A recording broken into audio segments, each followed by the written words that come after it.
In this video, I'll detail how to fix Apple ID in settings is grayed out or disabled. So if you discover that your Apple ID in your iPhone settings is disabled or completely grayed out such that you cannot access it, you see that if I try to click on this, it's not going to open just like if you click on any other information on the settings page, it's going to open.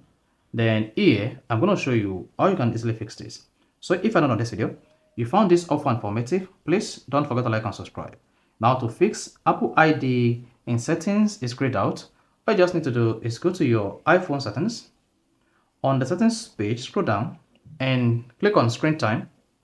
Now once you select the screen time, you're taken to your iPhone screen time, and on the screen time page, you have access to different information including content and privacy restrictions. Then go ahead and click on that. Now, once you selected content and privacy restrictions, ensure that the content and privacy restrictions button is enabled. If this is disabled in your own case, turn this on to enable it. And once enabled, just keep scrolling, locate accounts under allow changes to. So click on accounts, and once you click on accounts, you have two options available here.